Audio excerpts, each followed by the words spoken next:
안녕하세요. 저는 서울에 사는 60대 초반 남자입니다. 아내와 딸아이 하나, 이렇게 세 식구가 함께 살다가 딸아이가 결혼하며 나간 지 이제 벌써 8년 정도 된 것 같네요. 결혼시킨 지가 엊그제 같은데 이제는 6살 난 손녀까지 있습니다. 눈에 넣어도 안 아플 것 같다는 말을 매번 실감케 해주는 예쁜 손녀예요. 저희 부부에게 저희 딸은 각별했어요. 뭐 세상 어느 부모 자식이 각별하지 않겠냐마는 저희 부부와 딸아이는 유독 더 그런 편이었습니다. 아내가 거의 죽을 위기를 넘겨가며 낳은 아이였고 또 자라면서 저희 부부의 속 한 번 썩이지 않은 착한 딸이었어요. 어린 시절부터 말하지 않아도 뭐든 척척 알아서 잘했고 정말 착한 딸이었습니다. 그리고 언제나 믿음직스러웠고요. 그래서 결혼하겠다고 남자를 데리고 왔을 때도 주저함이 없이 허락했던 것 같아요. 인상이 썩 좋지는 않지만 그래도 유진이가 선택한 사람이니 좋은 사람이겠지. 아내가 그렇게 이야기했던 게 기억이 나네요. 사이는 뭐 하나 딸보다 나은 게 없기는 했습니다. 학벌이나 직업, 그리고 집안까지 모두 다 말이죠. 사실 아쉽지 않았다면 거짓말일 거예요. 세상 모든 부모가 그렇듯 자기 딸아이가 좋은 집에 시집가서 고생 없이 살길 바라잖아요. 그런 마음에서 아쉽기는 했습니다. 하지만 둘이 좋아하니 그렇게 좋아하는 사람과 행복하게 사는 것도 좋은 걸로 생각했던 것 같아요. 지금 와서 돌이켜 생각해보면 그때 말릴 걸 하는 생각이 들지만 말입니다. 딸아이는 무척이나 행복해했습니다. 결혼하고 아이를 가지고 그걸 저희 부부에게 울면서 이야기하고 그때까지만 하더라도 참 시집 잘 보냈구나. 가진 조건이 다가 아니구나. 뭐 그런 생각을 했던 것 같아요. 지나고 나니 다 부질없는 생각일 뿐이었지만 말입니다. 사위는 작은 회사를 다니다가 그만두고 또 옮기고 그만두고의 반복이었습니다. 나중에는 친구와 사업을 한다고 저희 부부에게 손을 벌린 적도 있어요. 사실 그런 것들을 다 눈 감아주고 도와주고 한 것도 다 딸아이가 행복하기만을 바래서였습니다. 중간에 한번 사업이 망하고 다시 회사에 다니고 그러고는 정신을 차렸다고 생각했어요. 저희 부부에게 손을 벌리거나 딸아이가 힘든 내색을 전혀 하지 않았으니까요. 지금 와서 생각해보니 저희가 걱정할까봐 참고 또 참았던 거더라고요. 혼자서 속을 썩었을 딸아이를 생각하면 정말이지 피눈물이 납니다. 결혼하고 초반 몇 년 동안은 딸아이와 사위 그리고 손녀를 자주 봤지만 시간이 지날수록 보는 주기가 길어졌습니다. 그건 저희 부부가 바빠서는 아니었고 딸아이가 시댁으로 들어가게 되면서 그렇게 되었어요. 왜 조금 전에 사위가 사업을 하다가 한번 말아먹은 적이 있다고 했잖아요. 그러고 집까지 팔아야 했기 때문에 딸아이는 시집살이를 하게 되었었습니다. 저희 부부는 걱정했어요. 그래서 딸아이에게 집을 해주겠다고 말했던 적도 있었습니다. 물론 딸아이의 거절로 해줄 수 없었지만 말이죠. 더 이상 엄마랑 아빠한테 뭘 받는 불효는 하고 싶지 않아요. 그게 무슨 불효냐? 자식이라고는 너 하나밖에 없는데 당연히 해주는 거지. 그리고 자꾸 어디서 돈 나올 구석이 있다고 생각하면 그 사람도 정신 못 차리고요. 그건 맞는 말이긴 했습니다. 아내와 저도 동의했고요. 시어머니가 잘해주세요. 자기 아들이 사고를 쳐서 이 난리가 난 거니까 저한테는 별소리 못 하시고요. 저희 부부는 그 말을 철석같이 믿었습니다.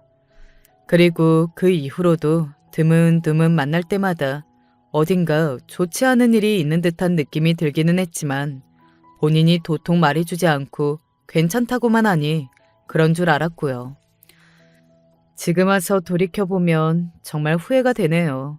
무슨 일이 있을 것 같을 때 조금 더 캐물었어야 하는 건데 말입니다. 아무튼 그렇게 딸아이는 시댁에서 시어른들과 함께 살게 되었고 저희 부부와는 자주 만나지 못했습니다. 1년에 두세 번 정도 봤던 것 같아요. 아무래도 같은 서울에 살 때보다 다르기는 하더군요. 이제 본격적으로 오늘 이곳에 사연을 보내게 된 그 사건에 대해 이야기해 볼게요. 엄마 김치가 먹고 싶어. 그런 이야기를 먼저 하는 아이가 아닌데 어느 날은 전화해서 아내에게 그렇게 이야기했다더군요. 사실 김치를 담아 먹지 않은 게 오래되었는데 아내는 딸아이의 그 이야기를 듣고 바로 김치부터 담갔습니다. 그리고 그 김치를 전달해주기 위해 정말 오랜만에 딸아이가 사는 집으로 제가 갔어요. 아무래도 시댁과 함께 살고 있다 보니 찾아갈 일이 거의 없었거든요. 그런데 그날은 시댁 어르신들이 다들 안 계신다고 하더군요. 와도 된다고요. 아버지, 너 얼굴이 왜 이러냐? 어디 안 좋은 일 있어? 6개월 만에 보는 딸아이의 얼굴이 더 많이 상해 있었습니다. 6개월 전에 봤을 때도 그래서 제가 걱정을 많이 했었거든요. 그런데 그것보다 더 상해 있더라고요. 아니요. 별일 없는데 요즘 입맛이 없어서 그런지 살이 쭉쭉 빠져서 그래요. 이제 엄마 김치 먹으면 괜찮아질 것 같아요. 영 미심쩍었지만 그렇다니 더 캐물을 수도 없었습니다. 그리고 무엇보다 오랜만에 보는 손녀가 너무 반가워서 다른 생각을 깊게 할 수는 없었어요. 네 엄마도 왔으면 좋았을 텐데. 엄마, 오랜만에 친구분들이랑 여행 가신 거잖아요. 제가 조만간 하영이 데리고 집에 한번 갈게요. 그냥 바보같이 그 말이 반가워서 정말이냐며 되묻기만 했던 것 같네요. 그렇게 딸아이와 반갑게 인사를 마치고 잠시 차 한잔을 하며 이야기를 나누다가 돌아가기 위해 자리에서 일어났습니다. 곧 시댁 어르신들이 올 시간이라는 이야기를 저에게 해주는 딸아이는 제가 자리에서 일어났으면 하는 눈치였거든요. 잠시만요. 뭔가 전해줄 게 있는지 안방 안으로 들어가는 딸아이의 뒷모습을 보다가 이제 막 6살 난 손녀딸을 안아들었습니다. 금방 데리고 집에 한번 들른다는 말을 듣기는 했지만 그래도 오랜만에 만났는데 또 금방 헤어지니 너무 서운하고 아쉽더라고요. 그런데 손녀도 그런 듯 했어요. 할아버지, 안 가면 안 돼? 왜? 할아버지 가는 거 싫어? 응, 그 녀석 참. 할아버지도 아영이랑 계속 같이 있고 싶은데 오늘은 이만 가봐야 돼. 엄마가 금방 다시 만날 수 있다고 했으니까 몇 밤만 더 자면 또 만날 수 있을 거야. 그냥 오랜만에 보는 할아버지와 더 있고 싶은가 보다. 꼭 그렇게 단순하게 생각했습니다. 저를 잡는 손녀가 귀엽고 또 기분이 좋아서 볼에 뽀뽀하니 손녀가 어딘가 이상한 말을 하더라고요. 지금 엄마랑 나도 할아버지 집에 데리고 가면 안 돼? 할아버지가 그렇게 좋아? 엄마, 할미한테 맴매 맞아서 아파. 어? 맴매? 순간 무슨 말인가 해서 그렇게 되물었던 것 같아요. 그리고 그 다음에 나온 손녀의 말은 아직도 잊히지 않습니다. 응, 엄마, 할미한테 맴매 맞아서 아프단 말이야. 몸에 상처도 있어. 맨날 울어. 그니까 할아버지가 우리 엄마 좀 구해줘. 너무 의미심장하잖아요. 그리고 그냥 넘길 수 있는 말이 아니었습니다. 제가 딸아이의 모습을 못 봤으면 모를까 어딘가 좋지 않은 모습을 이미 봤잖아요. 딸아이가 쇼핑 나간 김에 저와 아내가 생각나서 샀다는 옷을 한 벌 들고 나오는데 기분이 너무 이상하더라고요. 그리고 어딘가 직감적으로 느낌이 너무 좋지 않았습니다. 너 정말 무슨 일 있는 거 아니지? 시어머니한테 맞고 사냐는 말을 바로 물어볼 수 없었어요. 그리고 6살 난 나이의 말이기도 했고 말이죠. 지금 와서 돌이켜보면 저는 그 사실을 믿고 싶지 않았던 것 같습니다. 아닐 거라고, 그런 일은 있어서도 안 되고 또 있지도 않은 거라고 그렇게 생각하고 싶었던 것 같아요. 집으로 돌아오는 길, 그리고 집에 와서도 영 찝찝한 마음이 가라앉지 않았어요. 그리고 하루 정도 지나니 그 생각이나 마음은 더욱더 심해졌습니다. 도저히 그냥 넘어가지 않더라고요. 그래서 조사해 보기로 했습니다. 지금은 은퇴했지만 제 원래 직업이 경찰이었거든요. 게다가 형사였어요. 그래서 그런 일에는 도가 텄었습니다. 일단은 아내에게도 딸아이에게도 이야기하지 않고 제가 먼저 알아보기로 했어요. 그래서 딸아이의 주변을 살폈습니다. 딸아이의 집 주변에서 잠복했어요. 아내에게 거짓말까지 해가며 며칠을 딸아이가 사는 집 주변을 살폈지만 별다른 특이점은 발견하지 못했습니다. 그래서 손녀가 그냥 한 말인가 하는 생각이 들 때쯤이었던 것 같아요. 대단히 무거워 보이는 짐을 들고 가는 딸아이의 모습을 포착할 수 있었습니다. 그런데 이게 무겁니? 아니에요. 너는 정말 하나도 내 마음에 드는 게 없다. 빨리 걸으라고 답답하다고 내가 조금 전까지 이야기했잖아. 안싸돈이 그렇게 이야기하면서 제 딸의 머리를 한 대 때리는 모습을 제가 목격을 한 겁니다. 그런 장면은 상상만 하는 거랑은 엄청나게 다르거든요. 저에게 굉장히 충격적으로 다가왔어요.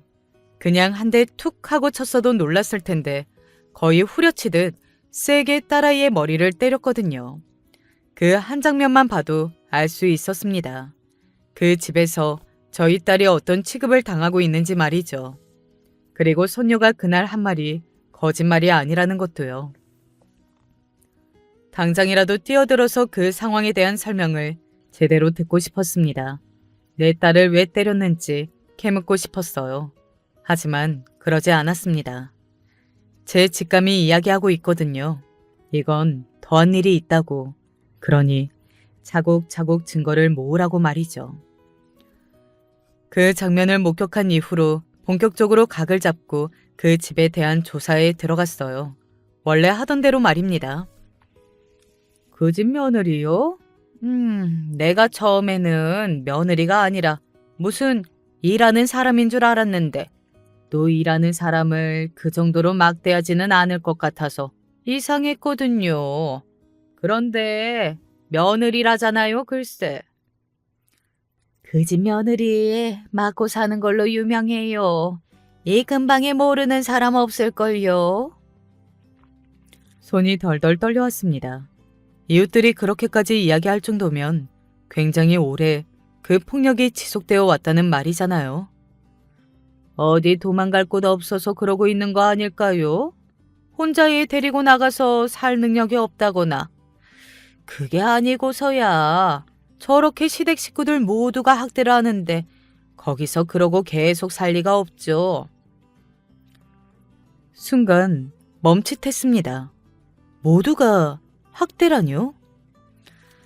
시어머니 말고 다른 사람들도 그런다는 말씀이세요? 남편도 소리 지르는 거 봤고 그 집 시누이도 막 부리던데요? 정말이지 기가 막히더라고요. 남편은 바람도 피우는 것 같지 않았어요? 그러니까 집 앞에서 다른 여자랑 있는 거 내가 봤잖아. 지 마누라가 보고 있는데도 그러더라니까. 인간들이 진짜 너무 못됐어. 충격으로 손이 덜덜 떨려왔던 것 같아요. 그 모든 일이 현실이라니. 정말이지 믿기지도 또 믿고 싶지도 않았습니다. 하지만 그냥 넘어갈 수 없는 문제였어요. 저희 딸아이 이야기잖아요. 만약 이 모든 게 사실이라면 절대 넘어갈 수도 또 그래서도 안 되는 일이었습니다. 그래서 이번에는 사위의 뒷조사를 했어요. 그리고 그 이웃들의 말이 모두 사실이라는 걸 알 수 있었습니다. 사위는 저도 모르는 사이에 이미 일까지 다 때려치우고 다른 여자랑 두 집 살림을 차리다시피 했더라고요. 집에는 거의 들어가지 않고 말이죠. 그리고 딸아이가 신우이의 심부름을 하는 것도 목격했습니다. 제가 늦지 말라고 했죠? 저 여기서 기다렸잖아요. 죄송해요. 회의 늦었어요. 이리 주세요. 자기가 놓고 간 서류 심부름을 딸아이에게 시켜놓고서는 회의에 늦었다며 거의 낚아채듯 딸아이의 손에 들린 서류 봉투를 가져가면서 고맙다는 소리 한 번 하지 않더군요. 오히려 무슨 벌레 보듯 보다가 다시 건물로 들어가는 그 모습을 보면서 당장이라도 딸아이의 손을 붙잡고 집으로 가고 싶었습니다. 하지만 그러지 않았어요. 이쯤 되면 많은 분이 어떻게 그 모습을 보고만 있냐, 어떻게 참을 수 있냐, 뭐 그런 질문들을 하실 것 같습니다. 제가 왜 그랬는지 이야기해 드릴게요. 며칠간 딸아이와 그 시댁 주변을 지켜보며 확신할 수 있었습니다. 그 집 식구들은 조직적으로 저희 딸아이를 가스라이팅하며 학대하고 있다는 사실을 말이죠. 다년간의 제 직업적 경험으로 볼 때 이런 경우는 확실한 증거가 없으면 발뺌을 하며 자신의 죄를 부인하는 경우가 많거든요. 확실한 증거를 잡아야 돼. 되도록 많이. 저는 그들을 가만히 둘 생각이 아니었습니다. 자신들이 저지른 죄의 몇 배 이상으로 대갚아줄 생각이었어요. 그러려면 그들이 뭘 잘못했는지 확실하게 증거를 모아야 했고 말이죠. 그래서 그 집 주변을 배회 아닌 배회라 하며 보고 들은 모든 장면들을 기록했습니다. 그렇게 모은 자료들이 며칠간 꽤 쌓였어요.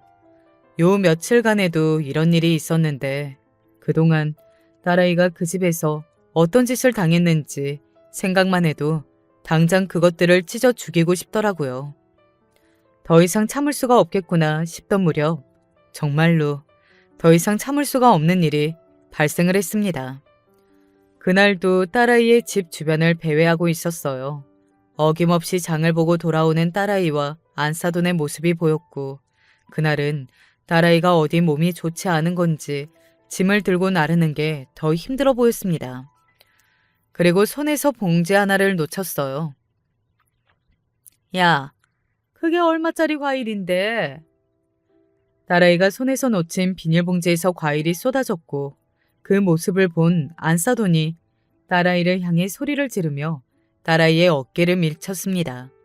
그 바람에 딸아이가 넘어졌어요. 저는 그 장면을 보고 더 이상 참지 못했습니다.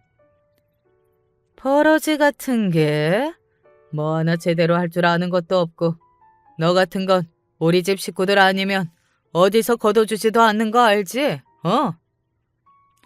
세상에서 가장 소중한 제 딸한테 버러지라는 둥, 쓸모없는 인간이라는 둥 하며 폭력을 가하는 그 모습에 눈물이 났습니다. 그리고 화가 머리 끝까지 치솟았고요. 사실 계획대로라면 더 증거를 모았어야 했는데 저는 더 이상 참을 수가 없었어요. 소리를 지르며 딸아이와 안사돈을 향해 갔습니다. 지금 이게 뭐 하는 짓입니까? 제 그 엄청난 큰 소리에 안사돈은 물론이고 딸아이도 저를 바라봤습니다. 그리고 예상치 못한 저의 등장에 얼굴이 사색이 되는 것을 볼 수 있었어요. 나중에 들은 이야기지만 딸아이는 죽으면 죽었지. 저와 아내에게 그런 모습을 들키고 싶지 않았다고 하더군요. 엄마와 아빠가 얼마나 속상해하겠냐고 말이죠. 그게 더더욱 딸아이가 그런 취급을 받아가면서도 참고 살았던 이유가 되었다고 생각하니 지금도 눈물이 나네요. 아버지, 아니, 바깥 사돈이 여긴 어떻게? 제 등장에 두 사람이 몹시 놀랐습니다. 저는 그런 안사돈에게 시선조차 주지 않은 채 우선 딸아이를 일으켜 세웠어요.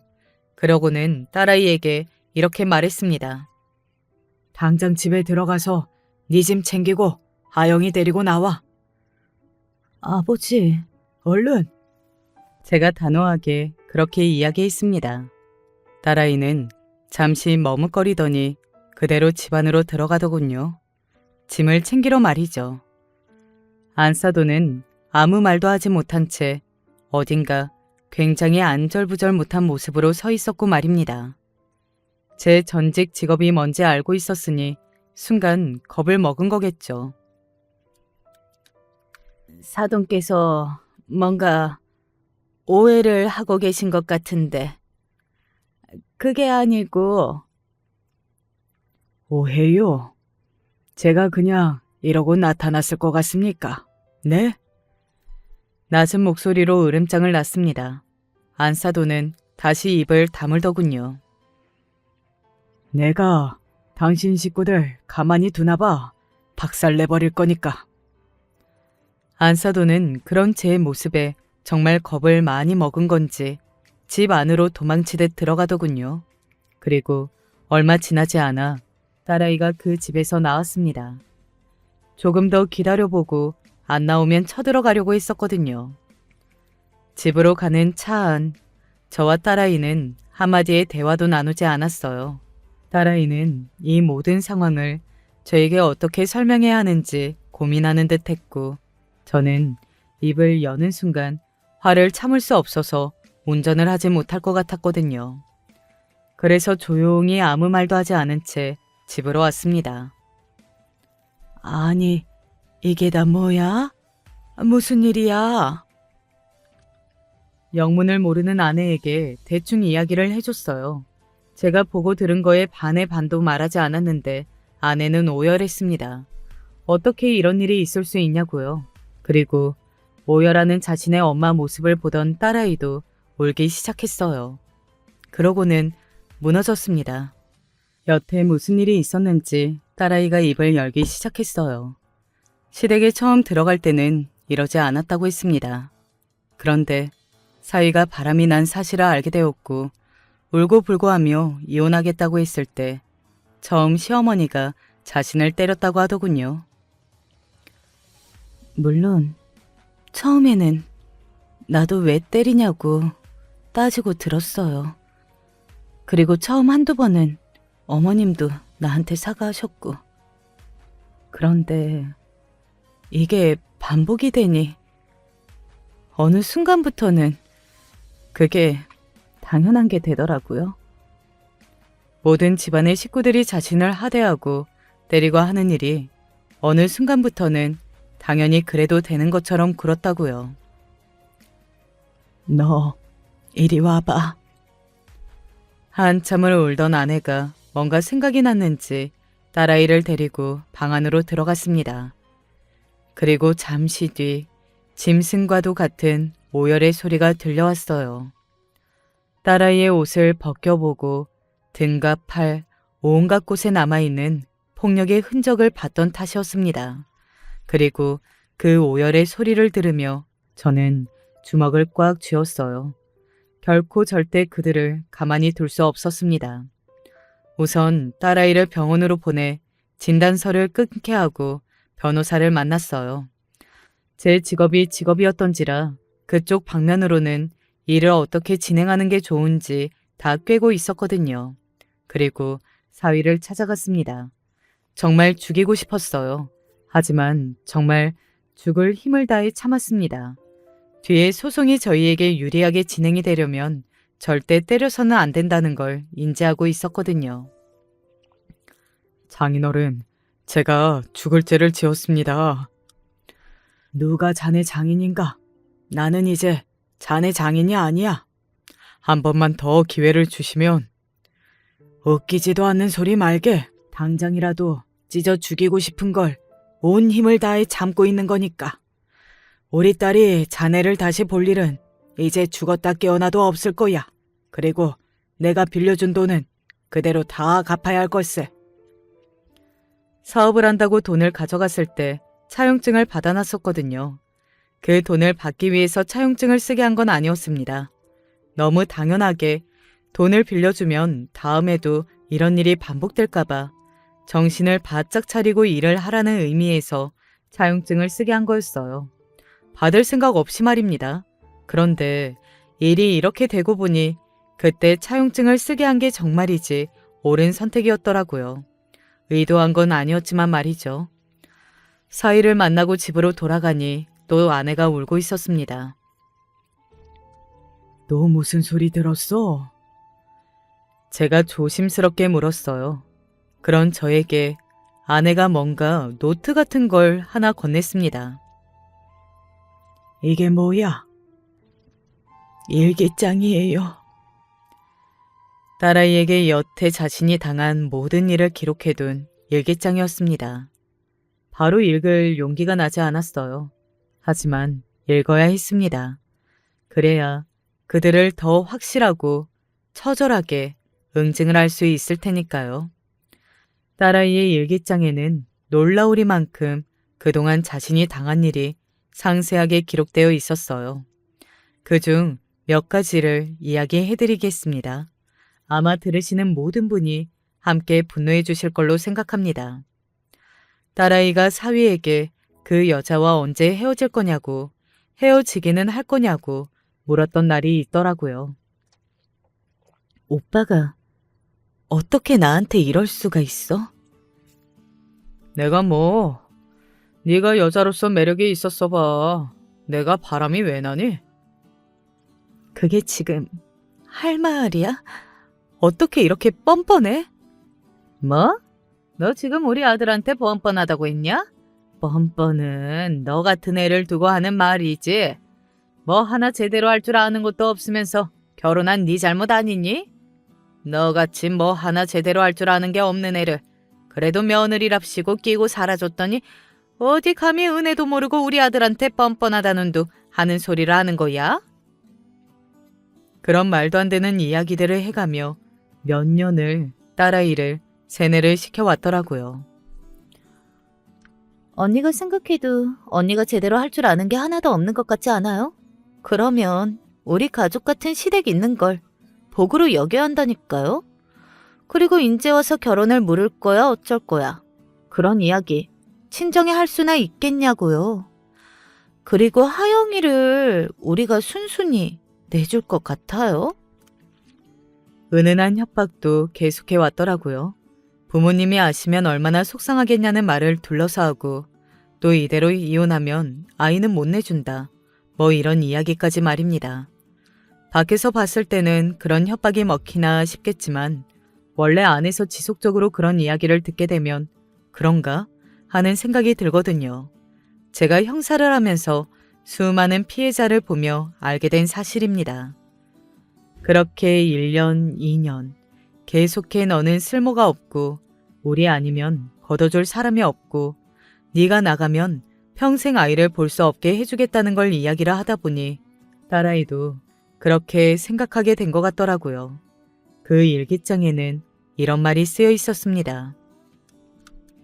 내가 이렇게 힘들게 살고 있다는 사실을 부모님이 알게 되시면 얼마나 속상해 하실까. 그리고 만약에 이혼하게 되면 이 사람들이 하영이를 주지 않겠다고 하면 나는 하영이를 정말 볼 수 없게 되는 건 아닌지 너무나 무섭다. 차라리 죽으면 죽었지. 그건 견딜 수 없을 것 같아. 요즘 같아서는 차라리 죽는 편이 나을지도 모르겠다는 생각을 가끔 하고는 한다. 매일매일 나를 향해 쏟아지는 폭언들과 같은 인격을 가진 사람들을 대우해주지 않는 그들의 모습을 볼 때마다 이 지옥 같은 곳에서 더 견뎌야 하는 현실이 너무 싫다. 하지만 내가 없어지면 우리 딸도 그리고 부모님도 너무 슬퍼하실 거라는 걸 너무나 잘 알고 있기 때문에 그럴 수가 없다. 힘들어도 이겨내야지. 그런데 이 악몽은 끝이 있기는 한 걸까? 정말 죽여버리고 싶더군요. 나에게 얼마나 소중한 내 딸인데 대신 내가 죽어도 괜찮을 만큼 사랑하는 내 딸에게 그런 짓들을 해온 걸 생각하니 속에서 천불이 나서 죽을 것 같더라고요. 하지만 그렇다고 당장 달려가서 머리채를 잡을 수 있는 노릇은 아니었습니다. 그렇게 허무하게 복수를 하고 싶은 마음도 없었고 말이죠. 그래서 천천히 잘 생각해 봤어요. 어떻게 하면 최대의 복수를 할 수 있을까 하고 말이죠. 일단은 딸아이에게 모든 증거를 다 받았습니다. 딸아이는 저에게 주고 싶지 않아 했어요. 나는 이렇게 그 지옥 같은 곳에서 탈출해서 나온 것만으로도 다행이라고 생각해요. 제가 과거에 무슨 짓을 당했던 것까지 엄마 아빠가 알게 하고 싶지 않아요. 혹시나 저희가 알았을 때 마음이 많이 아플까봐 걱정하는 것 같더라고요. 그런 딸에게 이렇게 이야기하며 설득했습니다. 이미 알아버린 이상 이대로 묻으면 나는 그게 속병이 나서 못 산다. 그 사람들에게 제대로 자기들이 뭘 잘못했는지 깨닫게 해줘야 이 아버지는 살아. 저와 제 아내가 계속해서 설득했어요. 그래서 딸아이가 그동안 모아온 자료들을 전달받을 수 있었습니다. 뭐 자료라고 해봐야 카톡 같은 거나 자동으로 녹음된 통화 내역 같은 것들이 전부였지만 그것만으로도 이미 차고 넘치더군요. 바로 이혼 소송을 시작하고 또 폭행에 대한 고소도 진행했습니다. 아니나 다를까 안사돈과 사위가 번갈아가며 딸아이에게 연락을 해오더군요. 저와 함께 있는 자리에서 전화를 다 받게 했습니다. 물론 녹음도 했고 말이죠. 네가 이렇게 나가고 멀쩡하게 잘 살 수 있을 것 같아? 내가 너 죽여버릴 거야. 알아? 어디서 집을 나가길 나가? 저는 더 이상 어머님이랑 못 살아요. 이렇게 살다가는 죽겠구나 싶다고요. 그리고 저희 부모님이 아닌 이상 돌이킬 수도 없고요. 너 정말 감당할 수 있냐? 어? 어디서 뭐라고 살든 그 지옥 같은 집에 있는 것보다는 낫지 않을까요? 딸아이가 그렇게 이야기하니 안사돈은 바로 쌍욕을 하기 시작하더군요. 그래서 제가 나섰습니다. 우리 귀한 딸한테 여기서 한마디만 더 하시면 정말로 가만 안 있습니다. 제가 지금 어떤 마음으로 참고 있는지 짐작도 못 하실 겁니다. 네? 으름장을 놓자 전화를 바로 끊더군요. 정말이지 가짜났습니다. 딸아이는 만만하니 그렇게 소리를 질러대고 제가 낮게 이야기하자마자 주랭랑을 치듯 전화를 끊는 게 말이죠. 그건 사위도 마찬가지였어요. 당신 정말 내가 가만둘 줄 알아? 가만 안 두면 어쩔 텐가? 한참을 욕을 해대면서 주제 타령을 하던 사위도 제가 옆에서 듣고 있다는 걸 알자마자 전화를 끊더라고요. 그 찌질함에 혀를 내둘렀던 것 같아요. 그뿐만 아니었습니다. 아내에게 듣기로는 시누이 되는 사람도 집으로 찾아왔었다고 하더군요. 이성적인 척하면서 설득을 하려고 하는데 그 속이 너무나 훤히 보였다고 말이죠. 언니, 생각 잘해요. 그래도 아이는 아빠랑 엄마 다 같이 있는 가정에서 크는 게 좋고 이번 일을 계기로 저나 엄마 그리고 오빠도 언니의 소중함을 알게 된 것 같으니까 다시 들어와서 잘해봐요. 네? 아내의 말로는 그렇게 하는 얼굴에서 정말 진심이 하나도 느껴지지 않았다고요. 뭐 진심이 느껴졌다고 해도 다시 그 집으로 딸아이를 돌려보내는 일은 일어나지 않았겠지만요. 만약 돌아간다고 했어도 어디다 붙잡아 놨을 겁니다. 소송은 소송이고 제 개인적인 분풀이는 또 따로 해야겠더라고요. 제일 먼저 그 집 시어머니부터 시작했습니다. 제일 먼저 제가 한 일은 동네에 소문을 퍼뜨리는 거였어요. 조사를 하면서 말이죠. 세상에 그 정도였대요? 며느리 괴롭히는 건 알고 있었는데 그 정도로 학대하고 있는지는 몰랐네. 아유 세상에. 원래 그런 소문은 정말 빠르게 퍼지잖아요. 게다가 안사돈은 동네에서 조금 떨어진 곳에서 착한 사람 행세를 해가면서 봉사활동도 하고 있었더라고요. 그곳에도 소문을 냈습니다. 저의 목적은 세상 모든 사람에게 그 집 식구들이 손가락질 받게 하는 것이었어요. 그 어디에서도 편안한 마음으로는 살 수 없게 하는 것 말입니다. 안사돈이 저를 찾아왔더군요. 동네에 소문이 파다하게 난 걸 넘어서 사람들이 말도 안 되는 소리까지 떠들지 않습니까? 이런 식이면 저희도 소송을 할 수밖에 없습니다. 자기들도 소송하겠다고 되지도 않는 협박을 하더라고요. 그게 지금 저한테 통할 걸로 생각하는 건지 진심으로 궁금해졌습니다. 제가 한 번 웃고는 이렇게 말했어요. 소송하시죠. 그리고 저는 그 사실 또한 사람들한테 이야기하고 다닐 겁니다. 아실지는 모르겠지만 저희 딸이 아빠가 형사여서 그런지 생각보다 증거를 많이 남겨뒀더라고요. 그거 하나하나 세상에 다 공개하면 어느 쪽이 더 큰일이 날지 그 누구보다 잘 아실 텐데요.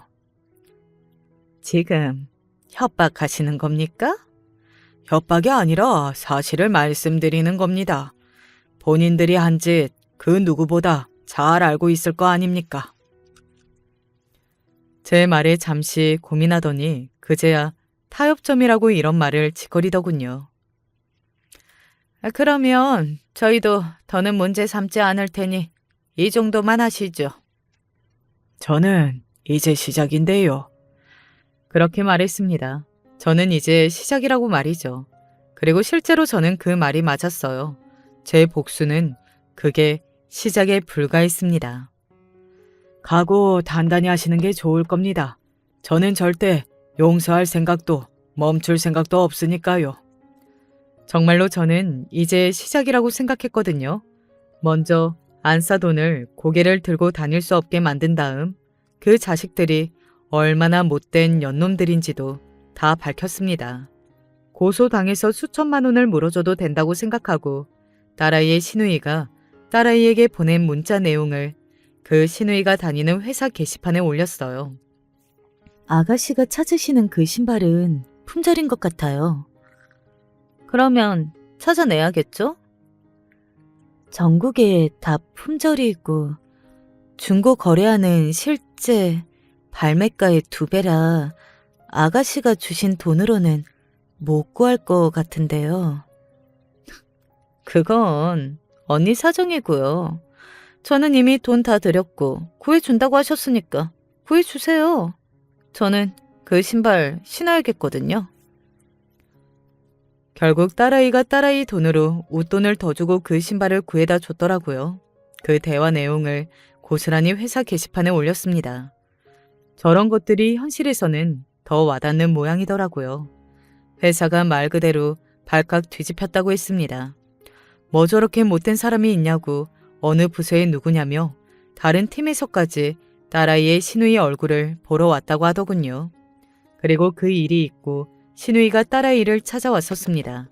제가 그 게시판에 글을 올린 거라 같이 나갔네요.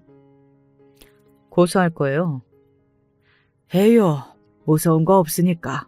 그리고 이미 각오하고 올린 건데요. 내가 가만두나 봐. 당신들 때문에 나 차인 거 알아요? 결혼 약속한 남자한테 차였다고요. 그 일이 소문이 다 퍼져서 결혼을 약속하고 만나오던 남자에게 차이기까지 했다고 하더군요. 그런데 그게 뭐가 문제인 거지? 하는 생각이 들었습니다. 자신이 저지른 잘못으로 업보를 맞은 건데 말이죠. 제가 가만히 이야기했어요. 이것밖에 없다고 생각하는 건 아니겠죠? 뭐라고요? 순간 딸아이의 시누이 얼굴에서 어딘가 낭패감이 깃들었습니다. 아마 그간 딸아이에게 자신이 했던 말이나 행동들을 반추해보고 있는 거겠죠. 그리고 본인도 알았을 겁니다. 저 신발 사건은 세 발의 피라는 것을 말이죠. 잠시 뭔가 생각하는 듯 하더니 한껏 당황한 얼굴과 말투로 저에게 묻더군요. 그래서 더 하시겠다는 이야기이신가요? 내 딸을 그렇게 괴롭혀 놓고는 그러면 당신은 평화롭게 잘 살 걸로 생각했나요? 남을 그만큼 괴롭혔으면 응당 그에 맞는 수준의 벌은 돌려받아야겠죠. 그렇잖아요. 뉘우치기는커녕 입에 발린 사과 한마디도 없는 사람들을 제가 왜 우리 딸이 그런 짓을 당한 걸 참아줘야 하냔 말입니다. 설사 울고 불고 빌어도 봐줄 마음이 전혀 없었는데 말이죠. 딸아이의 시누이는 아차하긴 하는 것 같았으나 자존심 때문인지 끝까지 사과하지는 않더군요. 그리고 제일 중요한 인간, 바로 사위. 그놈에 대한 보복도 시작했습니다. 사실 제일 나쁜 건 그놈이라고 생각했어요. 방치하고 방관하고 자신의 부인이 그 정도의 학대를 받고 있다는 걸 알면서도 모른 척한 것도 모자라 밖에 다른 여자를 만나고 다닌 놈이잖아요. 절대 가만둬서도 안 되고 그럴 수도 없었습니다. 우선 제일 먼저 이혼 소송을 걸었고 상대방 여자에게 상간녀 위자료 청구 소송도 넣었어요.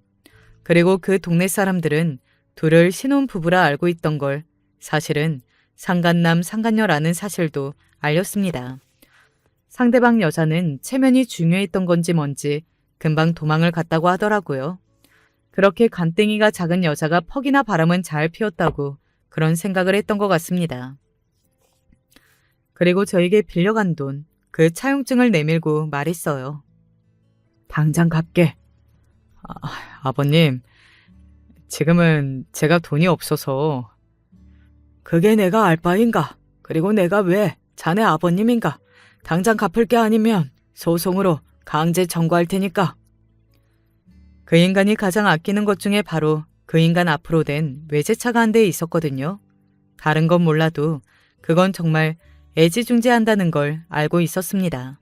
그래서 여차하면 그걸 받을 생각이었어요. 그리고 그걸 두려워한다는 것도 알고 있었기 때문에 이렇게 이야기했습니다. 소송으로 그 차를 팔아도 못 갚겠지만 일부러 겁을 먹으라고 한 말이었습니다. 그리고 제대로 먹혀 들어갔고 말이죠. 자기 부모님에게 가서 생난리를 쳐 돈의 일부분을 가지고 왔더군요. 하지만 저는 거기서 끝낼 생각이 없었습니다. 그 집안 사람들이 완전히 다 망하는 것을 봐야만 했어요. 그래서 소시적에 알고 지내던 지금은 갱생한 과거 사기 가해자에게 연락을 했습니다. 아이고 형사님, 제가 형사님 때문에 밥도 벌어먹고 잘 살고 있다 아닙니까? 언제 한번 인사를 가려고 했는데 이렇게 다 연락을 주시네요. 저는 그 사람에게 모든 걸 다 이야기했습니다. 그리고 그 집안을 폭삭 망하게 하고 싶다는 것까지 말이죠. 그랬더니 그놈은 눈을 반짝 빛내더군요. 사실 착하게 살아서 편안은 하지만 재미는 없었는데 이참에 잘 되네요. 저는 돈은 필요 없고 그냥 골탕만 세게 한번 먹여줄게요. 라고 하더군요. 그리고는 얼마 지나지 않아 작업을 시작했다는 연락을 받을 수 있었습니다. 원래 사위는 도박을 조금 했었던 것 같더라고요. 그래서 크게 뭘 꾸미지는 않고 그냥 하우스 주소 하나만 알려줬는데 제 발로 찾아가서 본인이 본인 돈을 다 잃고 왔다고요.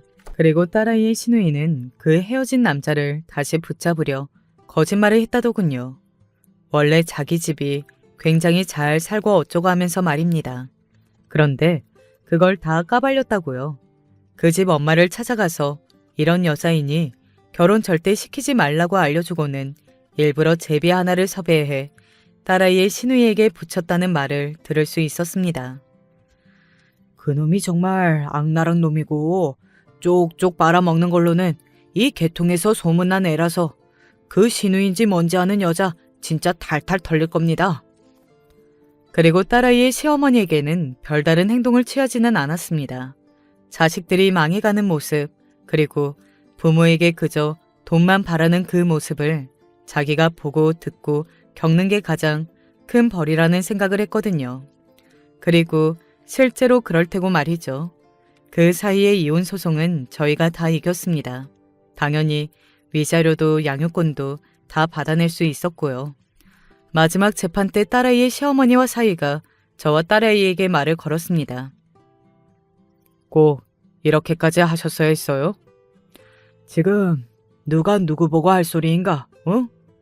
아니, 이렇게 요란법석하게 이혼을 하면 그쪽 따님한테도 좋을 게 없을 텐데요? 뭐가 좋을 게 없나요? 나는 다시 얘 결혼시킬 마음도 없는데.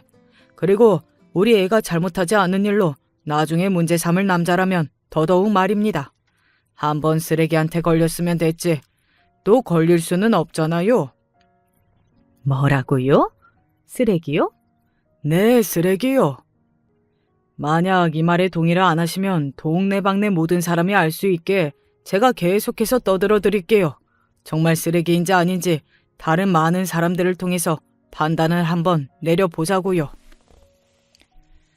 제 그 말에 입을 앙 다물고는 씩씩거리기만 하더군요. 사이가 가만히 있다가 저희 딸을 향해 말했습니다.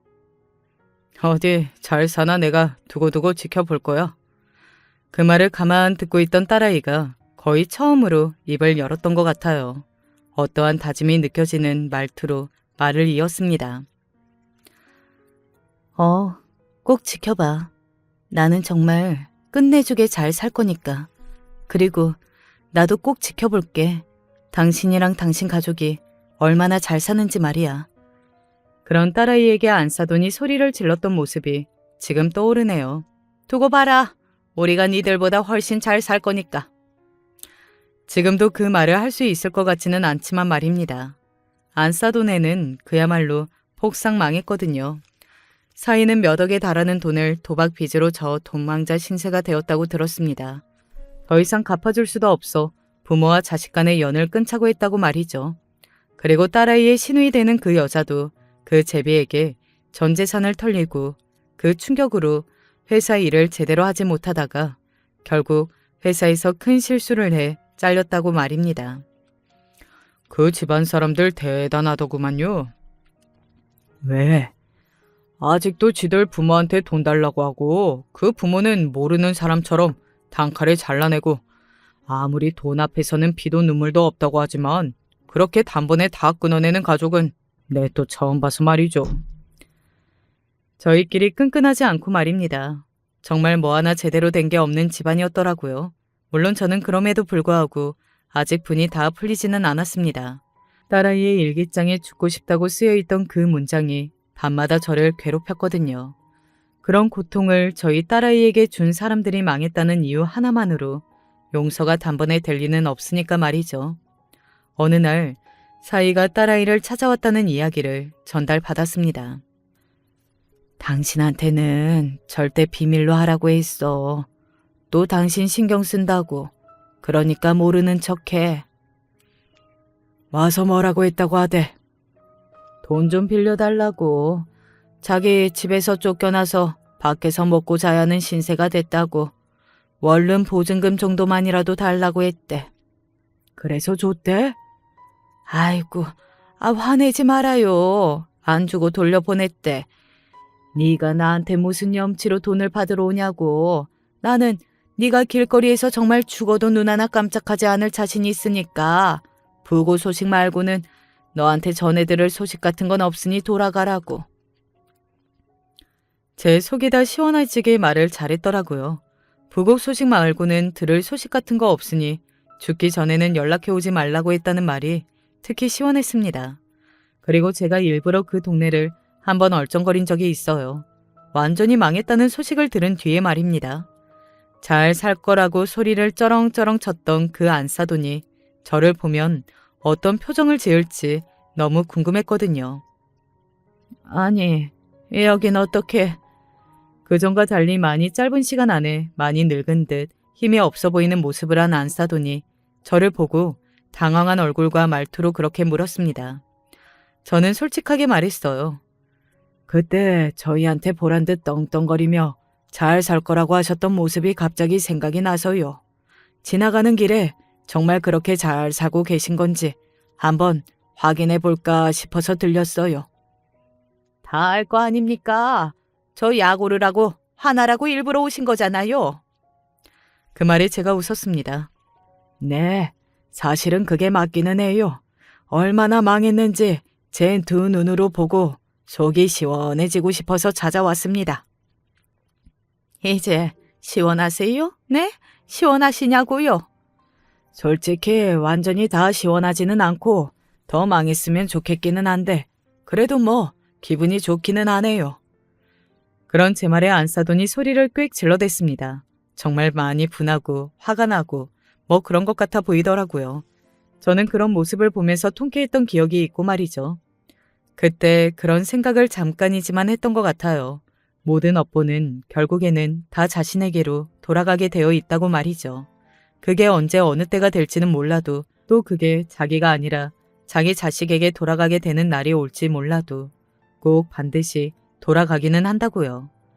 사위는 여전히 도망자 신세로 어디서 뭐라고 사는지도 소식을 들을 수 없었고 그 신우이라는 사람도 자신에게 사기를 친 그 제비를 찾아다니느라 정신을 거의 놓고 있다고 들었습니다. 누군가는 그렇게 말할 수 있을 것 같아요. 그래도 너무 심하게 되돌려준 거 아니냐고 말입니다. 그런 사람들에게 저는 저희 딸아이를 잃을 뻔했다는 말을 해주고 싶네요. 만약에 그 고통이 조금만 더 지속이 되었으면 그 일기장에 적혀 있는 것처럼 딸아이는 다른 좋지 않은 선택을 했을지도 모르는 일이니까요. 그것만 생각하면 저는 지금 저들이 받고 있는 그 벌도 과하다는 생각을 할 수 없습니다. 오히려 모자라면 모자랐지 말입니다. 아, 그리고 저희 가족이 최근에 좋은 일이 있었는데 이건 이야기를 빼먹을 뻔했네요. 아버지 때부터 대대로 물려받았던 선산 옆으로 도로가 나서 보상금을 꽤 많이 받게 되었어요. 아마 이 소식은 딸아이의 시댁 식구들에게도 전달이 될 겁니다. 고향이 같은 쪽이거든요. 그걸로 내적 친밀감을 쌓았었고요. 그 소식을 듣는다면 안사돈의 성격상 화병으로 뒷목을 잡을 수도 있을 겁니다. 그리고 그 생각을 하니 더더욱 기분이 좋았고 말이죠. 저희의 행복이 누군가의 불행이 될 수 있다는 것, 그리고 그것도 그 집안의 불행이 될 수 있다는 것, 참 기분이 좋더라고요. 그래서 더더욱 행복하고 더더욱 보란듯 누리며 살아야겠다는 생각을 많이 하게 되는 요즘입니다. 물론 저는 분풀이를 다 했다고 생각하지는 않지만 그래도 나름대로 한을 풀었다고 생각합니다.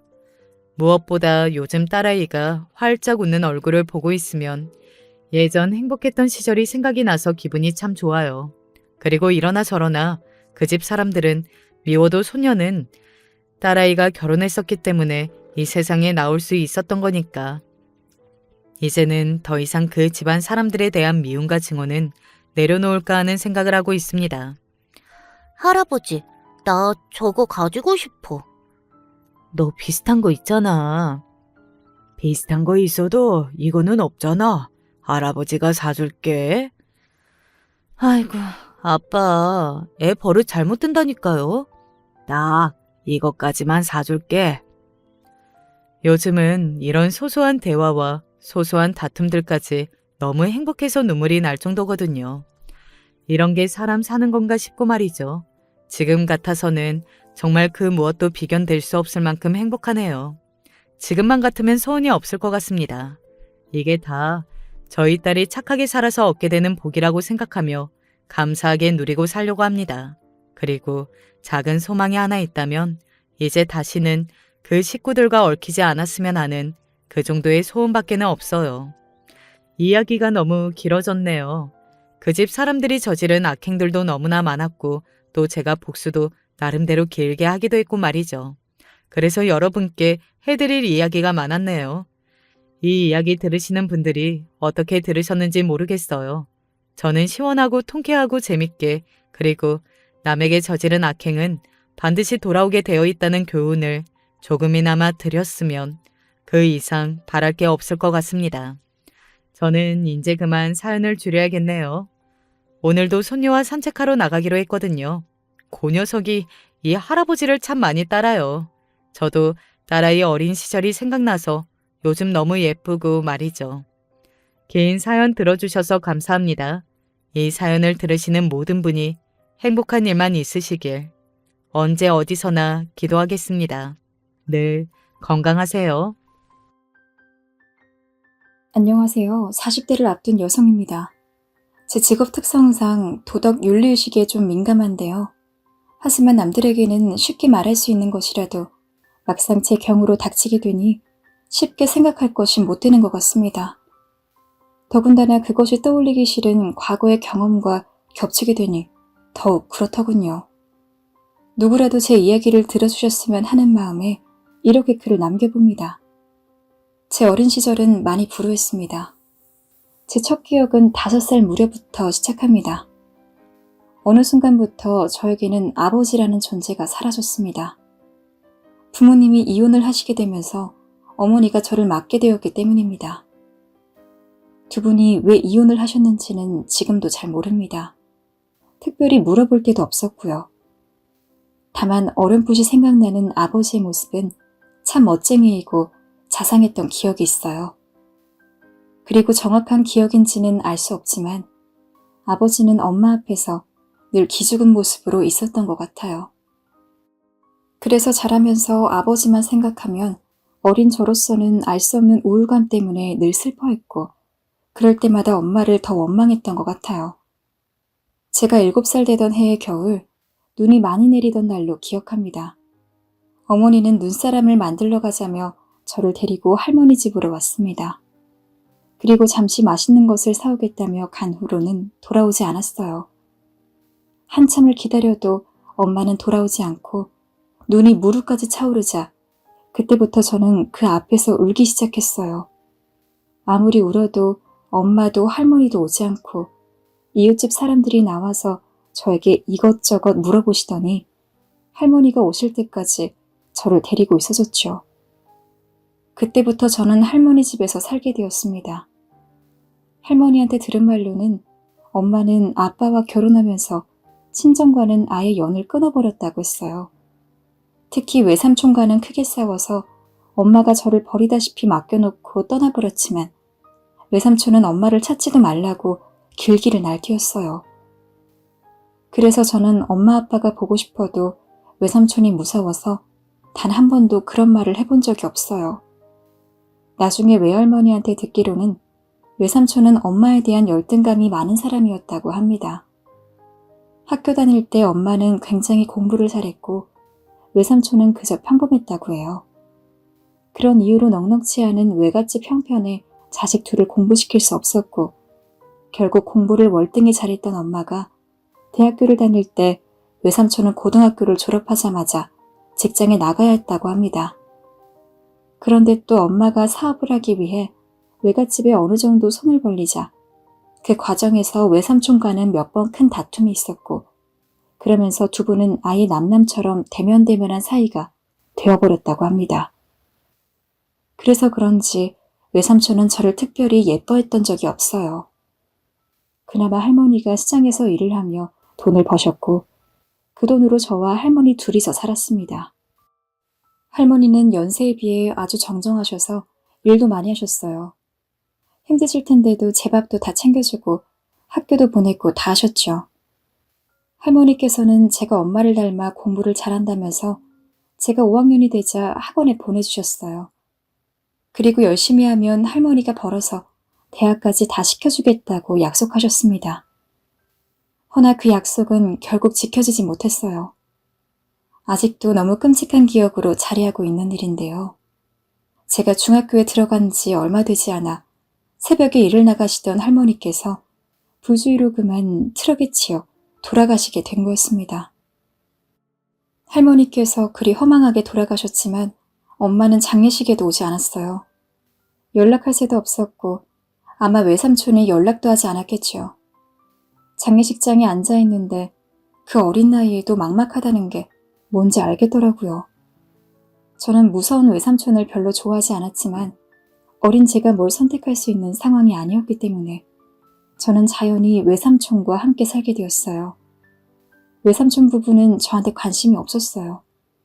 특별히 저한테 못되게 굴거나 그런 건 아니었지만 말 그대로 관심이 없으셨고 차라리 미움받는 것보다 그게 오히려 더 무서울 때도 있더라고요. 혹시나 필요한 게 있으면 미룰 때까지 미뤘다가 겨우 말씀을 드리곤 했는데 그래도 한 며칠은 지나야 해주셨어요. 그 집엔 외아들 한 명밖에 없었기 때문에 여자아이인 저는 많은 부분에서 소외됐어요. 학교 준비물을 가져가야 할 때도 외삼촌 부부가 챙겨주지 않아서 혼이 난 적도 있었고 소풍 도시락을 깜빡 잊으시는 바람에 쫄쫄 굶어야 했을 때도 있었지요. 그럴 때마다 저는 엄마와 아빠가 없다는 제 처지가 상기되면서 너무나 우울해졌어요. 제 생활은 엉망이 되기 시작했어요. 그나마 외숙모가 있어서 최소한의 필요한 건 해결했지만 그 외의 것은 제가 먼저 말하기 전에는 해결해주는 법이 없었어요. 신발이나 옷 같은 것이 해줘도 그대로 입고 다녀야 했고 똑같은 옷을 일주일 내내 입고 다닌 적도 있었습니다. 그런데 어느 날은 저희 반에서 짓궂은 친구 한 명이 저한테 그러더군요. 너는 옷이 그거밖에 없냐? 어린 마음에 저는 그 말을 듣자마자 눈가가 벌개지도록 울기 시작했고 절 놀린 친구는 당황해하며 제게 미안하다고 했던 기억이 나요. 저는 당시 그저 보살핌을 받고 싶고 부모님의 사랑도 느끼고 싶은 아이였을 뿐이었는데 제가 어쩔 수 없는 상황으로 인해 이 같은 처지에 놓인 게 참으로 서글펐습니다. 할머니가 살아있었을 땐 그런 건 할머니께서 다 알아해주셨지만 지금은 아니었죠. 서럽고 억울한 점을 이야기하자면 한두 가지가 아닙니다. 새학기가 되면 저는 아이들의 시선을 받는 대상이 되기도 했습니다. 성장기엔 키가 금방금방 자라곤 하잖아요. 저는 또래보다 키가 좀 더 큰 편이었는데 하루가 다르게 옷이 작아져가는 와중에도 또래와 달리 저만 마치 동생 옷을 입은 것처럼 몸에 꽉 붙은 작은 옷을 입고 있으니 아이들의 놀림감이 되더라고요. 쟤 좀 봐. 옷이 왜 저래? 아, 쟤 엄마 아빠가 없어서 저렇대. 아이들이 수군거리는 소리가 제 귓가에 들려올 때면 너무 마음이 아프고 제가 진짜 고아라도 된 것 같아 책상에 엎드려 아이들이 지나가기만을 바라기도 했습니다. 이렇듯 외모로 인해 마음고생했던 걸 말하자면 아마 오늘 밤이 새도록 말해도 끝이 없을 정도로 끝이 없어요. 또래 친구들은 군것질을 많이 했지만 저는 용돈이 많지 않아서 군것질을 전혀 하지 않았어요. 가끔 눈치 빠른 친구들이 제 사정을 알고는 한 번씩 사주면 그럴 때 한 번씩 먹고 할 뿐이었죠. 제 외사촌 동생은 식탐이 많아서 집에 과자를 쌓아놓고 살았지만 저더러 먹어보란 소리는 한 번도 안 했습니다. 가끔씩 외숙모가 먹으라고 갖다 줘도 그냥 거절하고 말았어요. 같이 치킨만 먹어도 제가 얼마나 먹나 살필 만큼 식탐 많은 외사촌 동생이 뭐라고 생각할지 몰라서 먹고 싶지도 않았어요. 그러다 보니 학교 다닐 때는 그냥 열심히 공부했던 기억밖에 없어요. 공부하는 걸 좋아했다기보다는 공부만이 살 길이라고 생각했어요. 덕분에 전교에서 3등 이외로 벗어난 본 적은 없었습니다. 대신에 또래 친구들이 좋아하고 유행하는 그런 건 잘 몰랐어요. 알아도 그걸 즐길 여유도 없었죠. 그래도 주변에 친구는 많았어요. 그저 남의 이야기를 잘 들어주기만 해도 됐으니까요. 친구들 이야기를 들어보면 부모님 다 계신 친구들도 각자 나름 집안의 사정이 다 있어서 부모님 있다고 다 행복할 건 아니라는 생각이 들더라고요. 그런 생각을 하다 보면 나만 불행한 게 아닌가 싶어 한편으로 위로가 되기도 했고요.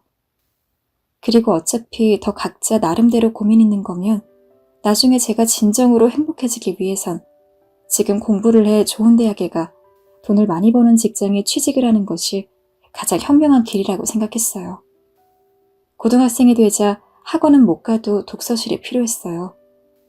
외삼촌께 그런 사정을 말씀드렸더니 공부하다 필요할 때 쓰라고 용돈을 챙겨주셔서 그때부터는 용돈이 부족하지 않았어요. 그리고 모의고사를 잘 보면 학교 재단에서 장학금을 꽤 많이 줬는데 외삼촌은 그 돈도 통장에 넣어두고 제가 쓰고 싶은 대로 쓰라고 하셔서 원하는 대로 필요한 건 사 쓸 수 있게 되었어요. 저는 그 돈으로 시중에 나와 있는 문제집 중 괜찮다 싶은 문제집이 있으면 모조리 사들여 다 풀어버렸습니다. 그러던 어느 날 수험생 신분으로 살다 보니 저도 모르게 스트레스를 많이 받았던 것 같아요. 힘든 마음에 문제집을 더 풀지 못하고 놀이터 의자에 앉아 가만히 별을 보며 쉬고 있는데 어디선가 외삼촌 목소리가 들리더군요. 그러니까 다미를 안 만나겠단 거야? 참 너무하다. 아니 어떻게 혈육을 떼놓고 한 번을 보러 올 생각을 안 해. 외삼촌은 놀이터 한 구석에서 분명 제 얘기를 하고 있었어요. 외삼촌과 통화하고 있는 사람이 엄마라는 생각에 가슴이 떨렸지만 저는 가만히 이야기에 귀를 기울였습니다. 변명하지 마. 그냥 재혼한 남자 눈치 보이니까 담이 데려가기 싫다는 말이잖아. 끊어. 더 이상 얘기하기 싫어. 재혼한 남자? 엄마가 재혼했다는 말은 그때 처음 알았죠. 저는 통화를 끝내고는 외삼촌과 눈이 마주쳤고 외삼촌은 떨리는 눈빛으로 절 바라보았습니다. 방금 엄마 맞죠? 다 들었니?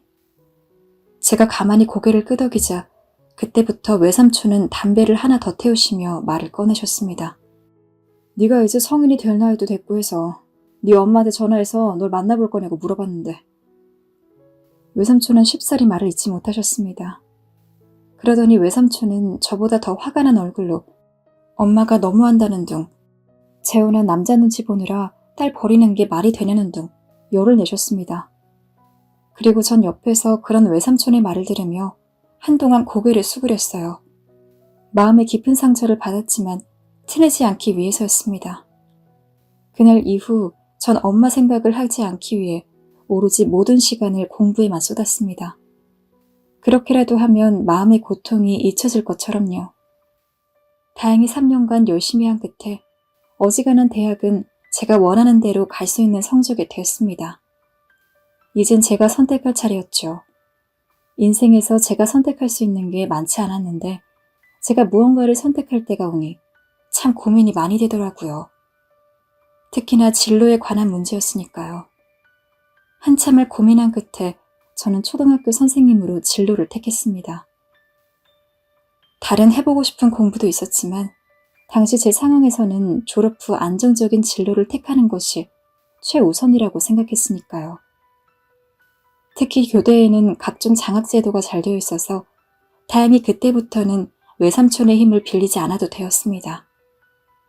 처음에 대학교에 들어갔을 땐 말 그대로 자유를 만끽했던 것 같아요. 새로 만나는 친구들과 푸른 잔디가 깔려있는 캠퍼스의 전경, 그 위에서 이루어지는 동기들과의 술자리, 모든 게 완벽했고 행복했어요. 매일 눈칫밥 먹으며 살던 집에서 벗어나 공부로 꽉 짜여있던 시간을 벗어나 이곳에 오니 정말 천국 같았죠.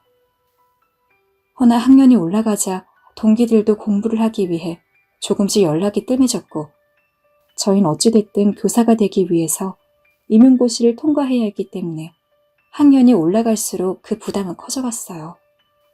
임용고시는 쉬운 시험이 아니었으니 철저히 준비해야 하는 시험이었는데 합격률이 높지 않았죠.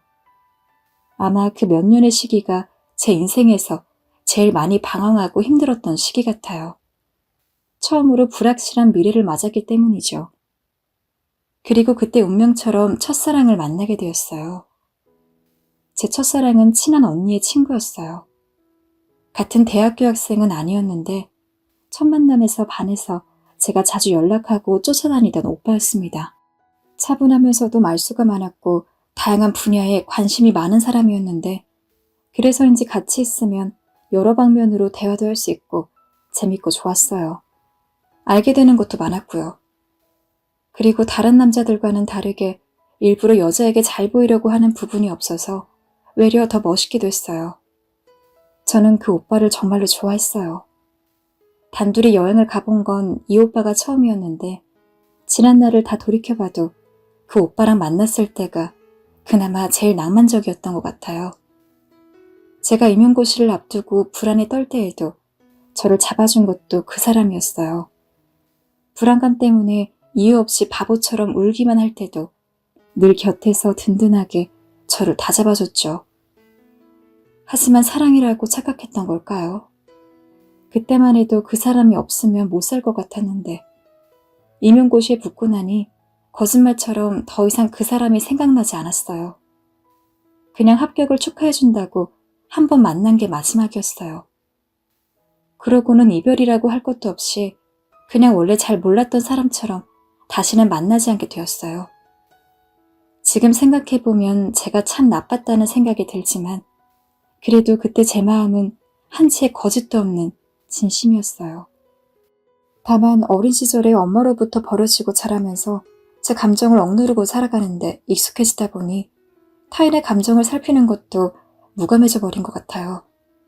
그냥 각자가 필요한 만큼 타인을 대하는 것이 당연하다고 그런 생각이 제 안에 무의식처럼 자리 잡은 것 같았습니다.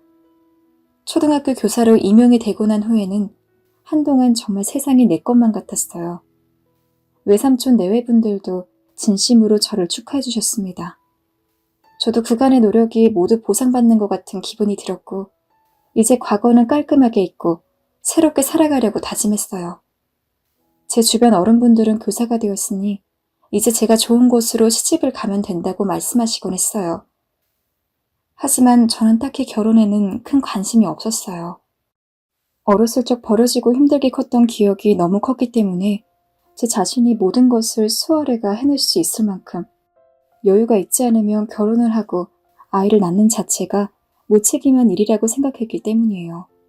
또 만나는 남자가 없다 보니 결혼에 대한 환상이나 안정적인 가정을 꿈꿀 기회도 없었고요. 또래의 동료 교사들이 호감을 보여도 저는 직장 동료 이상으로 생각하지 않았고, 항상 마음속에 선을 정해놓고 그 안에서만 남자들을 대했는데, 외려 주변에서는 그런 저를 안타깝게 보는 분들도 있었죠. 우리 다미 씨는 얼굴도 예쁘고 직업도 괜찮은데 왜 남자친구가 없을까? 얼른 결혼해야지. 전 아직 생각이 없어요. 왜?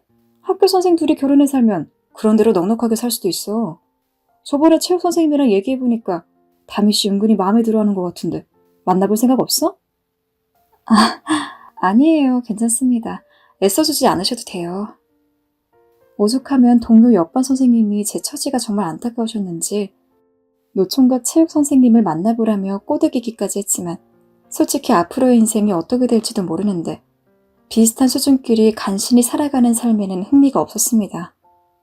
살아가는데 꼭 결혼이 필요하다고 생각하지도 않았고 차라리 한 살이라도 젊을 때 열심히 해서 제 능력을 더 키워보고 싶다는 생각이 더 강했어요.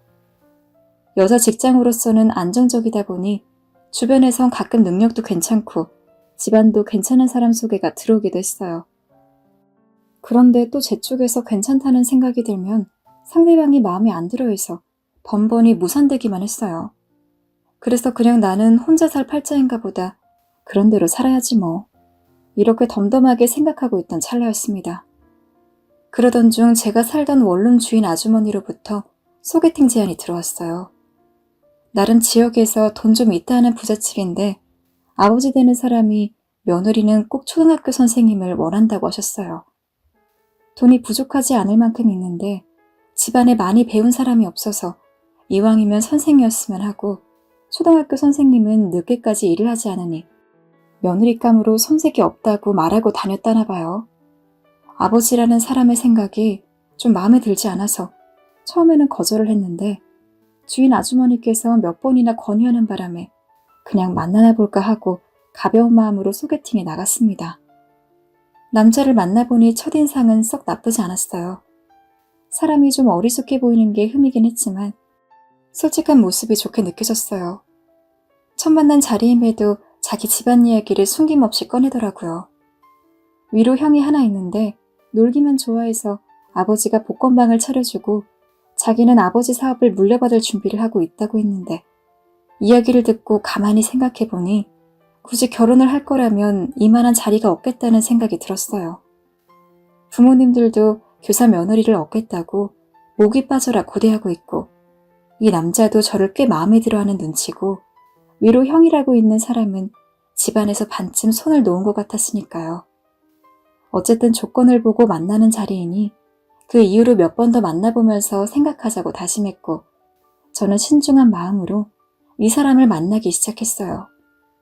만나면서 느낀 건 조건만 괜찮은 게 아니라 됨됨이도 괜찮은 사람이라는 거였어요. 일단 가식이 없었고 또 쓸데없는 허영심을 부리지도 않았어요.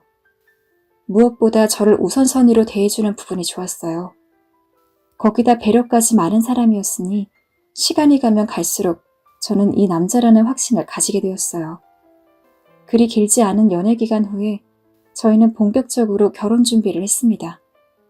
시댁에 처음 인사를 드리러 가니 시댁 식구들도 당연히 저를 마음에 들어 하셨고요. 시아버지는 이미 만반의 준비를 끝내놓고 계셨어요. 시댁에서는 당분간 제가 함께 살기를 바라는 것 같았지만 이미 남편에게 충분히 언지를 해뒀기 때문에 시아버지는 저희가 함께 살 집은 물론 살림까지 다 마련해 놓으신 상태였어요. 심지어는 예단이나 혼수 같은 것도 전혀 준비하지 말라고 하셨죠. 제 생각에는 그래도 기본적으로 갖출 건 갖추고 싶었지만 끝내 괜찮다고 하셔서 결국 준비해두었던 돈은 모두 외삼촌께 드렸어요. 키워주신 것에 비하면 많은 돈이 아니었지만 그래도 키워주신 거에 대한 감사 정도는 표하고 싶었습니다. 너 시집 가는데 우리가 뭘 더 해줘도 모자랄 판에 너한테 돈을 받아서야 되겠니? 전 그러면 돈이야 좀 가지고 있으면 어떠니? 뒀다가 네 비상금으로 사용하면 되지. 아니에요. 제발 받아주세요. 여태 해주신 걸 돈으로 갚는 건 말도 안 되고 그냥 제가 드리는 선물이라고 생각해주세요. 그래야 제가 결혼해서도 마음 편하게 잘 살 수 있을 것 같아서요. 아이고, 담이야. 꼭 이래야 하겠니? 마음이라 생각해주세요. 부탁드릴게요. 외삼촌은 펄쩍 뛰시면서 한사고 거부하셨고 외숙모께서는 비상금으로 갖고 있으라고 하셨지만 저는 이렇게라도 하지 않으면 내내 마음의 빚이 될 것 같다고 말씀드리며 두 분을 설득했습니다. 그날 외삼촌은 아주 감개무량하신 듯 말씀 중에 어머니를 입에 담으셨습니다. 네가 엄마 없이 이리도 잘 커주니 나는 너무 고마울 따름이다. 우리가 바빠서 널 제대로 챙기지 못했던 거 너무 미안하게 생각하고 있단다. 지금이라도 용서를 해줬으면 좋겠구나. 아니에요. 그간 절 키워주신 것만으로도 감사하고 있어요. 마음에 담아두지 마세요. 네가 그리 생각해주니 참 고맙다. 아, 그런데 말이다. 사실 네 결혼 때문에 내가 어머니랑 연락을 해보았는데 말이다. 네? 어머니랑요? 네 허락을 받을까 하다 일단 내가 무턱대고 해버렸구나. 지금 연락을 기다리고 있는 중이란다. 저는 외삼촌의 그 말에 갑자기 열이 솟구쳤습니다. 왜 저한테 말씀도 안 하시고 연락하신 거예요? 그게 아니라 그래도 네 결혼인데 친어머니는 있어야 할 것 같아서. 제가 좋아하실 거라고 생각하셨어요? 적어도 제게 허락은 구하셨어야죠. 저는 너무 화가 난 나머지 외삼촌에게 그 말을 던지곤 집 밖으로 뛰쳐나왔습니다.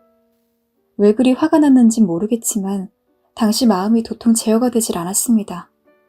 날 무참히 버린 어머니, 그 여자가 결혼식이랍시고 내 눈앞에 나타난다 생각하니 상상만 해도 소름이 끼쳤어요. 이미 어린 시절부터 어머니라는 존재를 마음에서 바득바득 지웠는데 어떻게 어떤 마음으로 엄마를 지어왔는데 이제 와서 그런 어머니를 만나고 싶지 않았습니다. 저는 결국 다시 외삼촌에게 전화를 걸어 의사를 분명히 밝히곤 아까 소리질러 죄송하단 말을 한 후 전화를 끊었습니다. 그리고 그 일은 제 기억 속에서도 무참히 잊혀졌습니다. 결혼 이후 한동안 제 삶은 더 바랄 것 없이 없을 만큼 행복했습니다. 주변에서는 제가 든든한 사업가 남편을 뒀으니 곧 학교를 그만둘 것이라고 생각한 모양이지만 저는 오히려 더 열정적으로 일에 집중했습니다. 결혼을 했다고 제가 사랑하는 일을 그만두고 싶지도 않았고 오히려 안정적인 가정이 생기니 생활 자체에 더 활력이 생기는 느낌이 들었습니다. 또 재력가 집안이다 보니 결혼 전 시집살이를 걱정하긴 했지만 워낙에 바쁜 며느리로 인식이 되어 있다 보니 시댁에서도 특별히 저에게 간섭하는 경우도 없었고요. 아마 이대로만 진행되었더라면 제 인생은 더할 나위 없이 행복했을 것입니다. 그런데 얼마 지나지 않아 시댁과 남편에게 어두운 그림자가 드리우기 시작했습니다. 퇴근을 하고 집에 돌아와 저녁을 준비하고 있던 와중 남편으로부터 전화가 한 통 걸려왔습니다. 그날따라 남편의 목소리는 비에 젖은 것처럼 울적했습니다. 무슨 일이야? 아버지가 구속되셨어. 뭐라고? 저는 너무 놀라 입을 다물지 못했습니다. 시아버지가 횡령 및 탈세 등으로 구속이 되었던 거였습니다. 자세히 알고 보니 시아버지의 사업은 투명하게 진행되는 사업이 아니었습니다. 세금을 피하고 회사 재산을 최대한 개인 명의로 돌리기 위해 온갖 편법과 불법으로 덧칠한 사업이었죠. 그런데 그런 아버지의 사업이 남편 쪽으로 숨게될 움직임이 보이자 함께 일하던 아버님의 동료가 모든 걸 드러내버리고 고발을 하게 된 것이었습니다. 자세한 내막은 알지 못하지만 아버님의 동료는 회사에 지분 있는 사람도 아니었고 평소 아버님에게 좋지 않은 감정도 있던 터라 고발을 한 것 같다고 했습니다. 문제는 여기서 끝내지 않았습니다. 시아버님이 구속되자 또 다른 문제가 터져나왔습니다. 이번에는 아주버님 쪽에서 문제가 생겼어요. 아주버님은 원래 약간 사회생활이 불가능한 성격을 지셨기 때문에 시댁에서는 그저 먹고 살라고 복권방 하나를 차려주었습니다. 그런데 이런 아주버님 주변에 나쁜 친구들이 꼬여들면서 아주버님은 불법적인 사업에 손을 대기 시작했나 봅니다. 웃긴 건 사람이 어리숙하다 보니 돈도 대고 대표 노릇도 한 것입니다. 한마디로 물주가 바지사장 노릇까지 겸한 꼴이죠. 마치 누가 일부러 노리기라도 한 것처럼 일이 연달아 터져버리니 시어머님은 아주버님 사건을 뒷바라지하느라 여력이었고 아버님 회사도 남편이 나서서 최대한 막아보고는 있었지만 이미 업주들로부터 모든 신용을 잃어버리게 된 터라 회사는 빠르게 기울어가기 바빴습니다. 시댁에서는 당장의 큰일을 막을 만큼 현금을 많이 갖고 있지도 못했어요. 결국 당연한 결과처럼 남편의 사업까지도 휘청거리게 되는 사태가 일어났습니다. 일이 그쯤 되니 저도 덩달아 충격을 받았고 어디서부터 잘못됐을까 곱씹게 되었죠. 그리고 그제야 현실이 똑바로 보였어요. 제가 너무 허울 좋은 환상을 바라보고 있었다는 것을요. 재력 있는 집안의 사업가 남편이란 것을 보고 결혼했지만 막상 시댁에 있는 재력이라는 것이 실상 그리 대단한 것도 아니었고 남편 역시 사업을 하기에는 너무나 어리숙한 사람이었어요. 저는 일단 공무원의 신용을 이용해서 가능한 최대한의 대출을 받아 남편의 일을 지원했습니다. 하지만 시간을 두고 보니 문제는 돈이 아니라 남편의 수완이었었는데 남편은 돈을 줘도 활용할 방법을 모르는 것 같았어요. 그나마 아버님이 며느리를 통해 이것저것 지시해 주셔서 겨우 명맥만 이끌어가는 수준이었죠. 참 답답하고 막막했습니다. 도대체 어디서부터 풀어나가야 할지도 모르겠고 제가 할 수 있는 일도 없어 보였어요. 차라리 제가 해결할 수 있는 일이 있었다면 뭐든 할 텐데 그럴 수도 없는 노릇이니 상황이 그저 나아지기만을 기다리는 수밖에 없었습니다. 더군다나 그 시기엔 시어머니께서 충격을 받은 나머지 원인불명의 병으로 쓰러지고 마셨습니다. 아주버님이 하시지 않을 테니 옆에서 시어머니를 간호해야 하는 건 며느리인 저밖에 없었죠. 시어머니는 침대 위 뜬 눈으로 내가 너무 오래 살았다라는 말을 반복했습니다. 아니 어머니 기운 차리세요. 지금 그이도 열심히 일하고 있고 사업도 다시 일으킬 거예요. 당장 자금이었는데 어떻게 회복할 수 있겠어. 이젠 다 끝난 거다. 끝난 거야. 시어머니는 이미 약해질 대로 약해지셔서 모든 게 다 끝났다고만 생각하고 있으셨고 저는 그런 시어머니 옆에서 그저 위로만 해드리며 어서 시간이 흐르기만을 기다렸습니다. 저는 그때 마음속으로 최악의 상황엔 제 월급만으로 남편과 생활할 각오를 하고 있었어요. 뭐가 됐든 어차피 제가 한 선택이었고 한 배를 탄 이상 이혼을 하고 싶진 않았으니까요. 그런데 참 묘하게도 그런 순간에 기막힌 우연이 찾아왔어요. 어느 날 퇴근을 하려고 준비를 하는데 누군가 저를 찾는다는 연락을 받았어요. 가보니 말끔히 정장을 차려입은 남자가 저를 기다리고 있었습니다. 박담미 선생님 되시죠? 저는 어머니 밑에서 일하고 있습니다. 다름이 아니라 어머님께서 박 선생님을 찾고 계셔서 이렇게 갑작스레 찾아뵙게 되었습니다. 저를 찾는다는 뜬금없는 말에 뭐라 할 말을 잊었어요. 심장은 정신없이 쿵쾅거리기 시작했습니다. 안 그래도 시댁에 찾아온 불운 때문에 저는 매일 어린 시절에 악몽을 꾸고 있던 차였거든요. 그런데 그런 시기에 불쑥 어머니가 다시 저를 찾을 줄이야. 하지만 저에게 어머니라는 사람은 생각만 해도 떠올리기 싫었던 사람이었기에 저는 바로 그 남자를 돌려보냈어요. 저는 어머니가 없습니다. 그러니 절 찾지 말아달라고 해주세요. 라는 말과 함께요.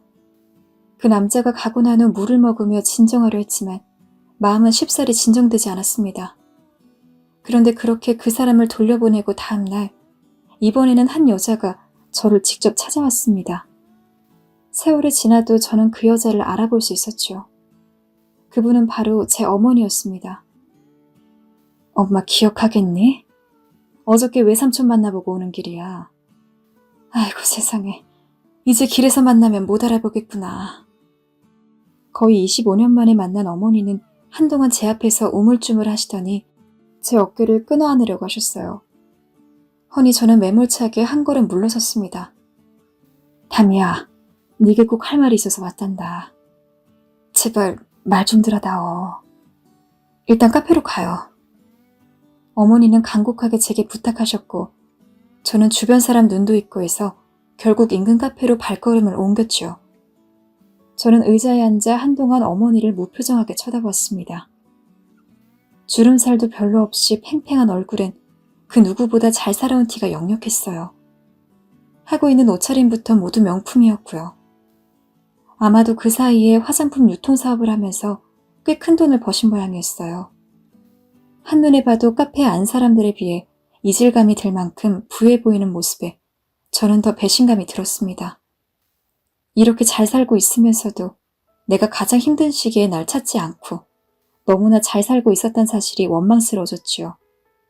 차라리 어머니가 힘들었다면 생활고로 무척 퍽퍽한 생활을 해야 했다면 이해했을 겁니다.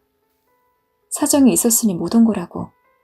나에게 오고 싶었지만 자신이 짐이 될 게 뻔하니 날 기르지 못한 거라고요.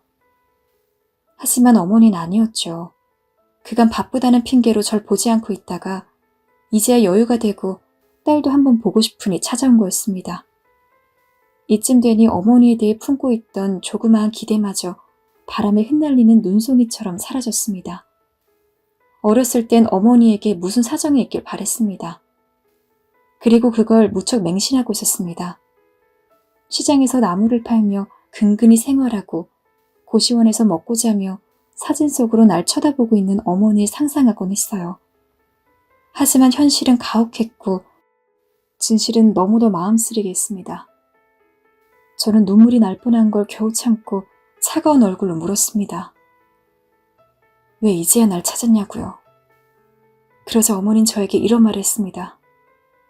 담이야, 미안하다. 내가 그때 어떻게든 너를 데리고 살았어야 했는데 내 욕심이 너무 컸어. 이혼한 여자가 애까지 데리고 뭘 해보기에는 너무 막막해서 그만. 너를 놓아야 했어. 이제야 찾아오긴 했지만 나는 한 번도 담이 너를 잊어본 적이 없단다. 그동안 엄마가 번 돈은 모두 담이를 위한 거야.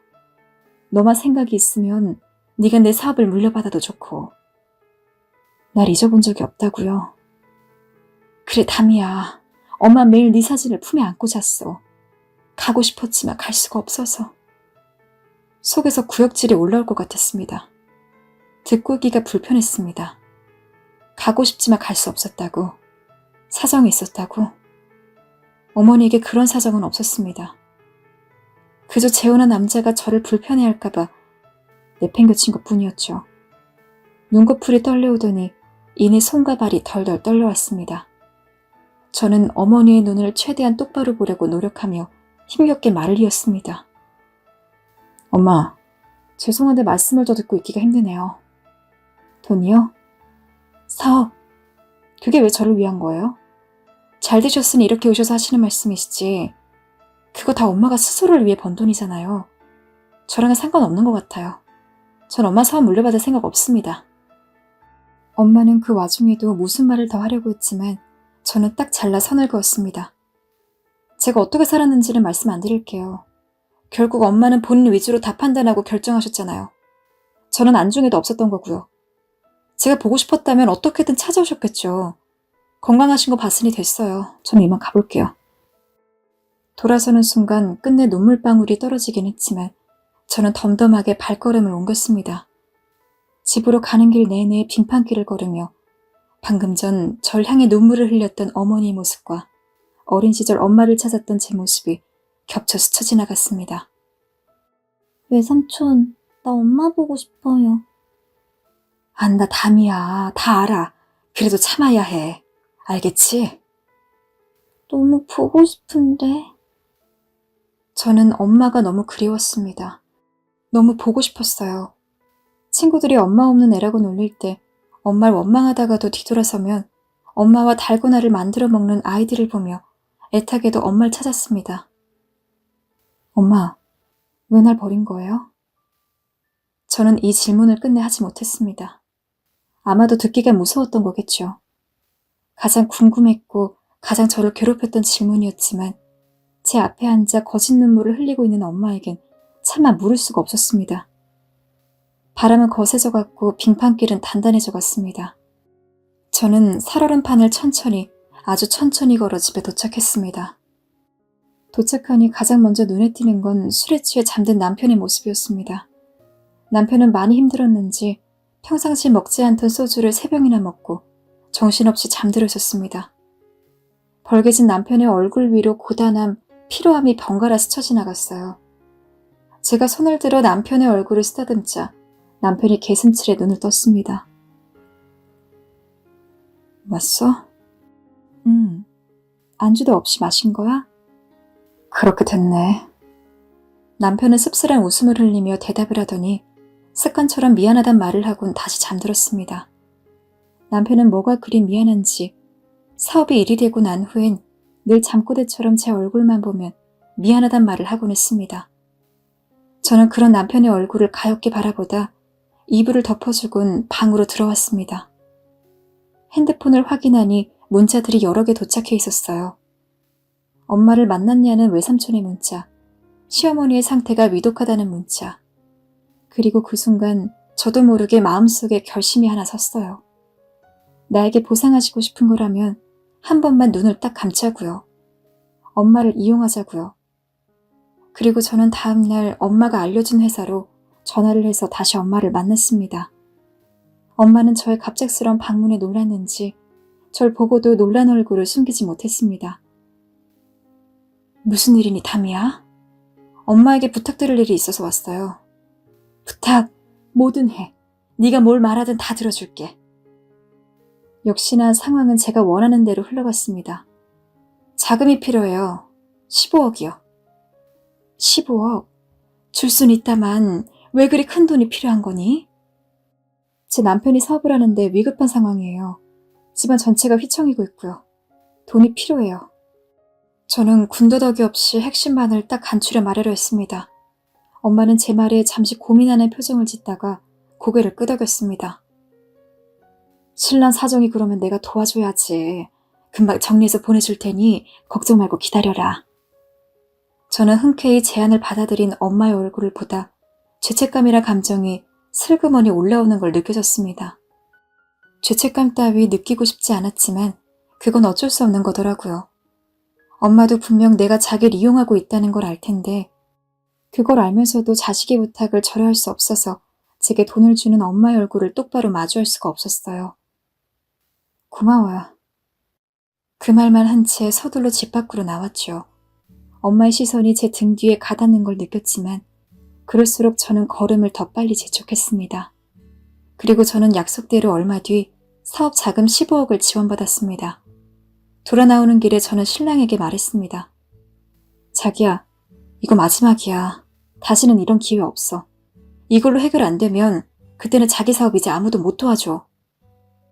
저는 돈을 지원받은 이후로 다시는 엄마에게 연락을 하지 않았습니다. 다시 깔끔하게 엄마라는 사람을 마음속에서 지워버렸어요. 누군가 이 이야기를 들으시는 분께서는 저를 비난하실 분이 있겠지만 7살 그 차가운 겨울에 눈을 맞으며 아무도 없는 곳에 버려진 채로 울고 있던 그 기억은 아직도 저에게 끔찍한 악몽으로 남아있습니다.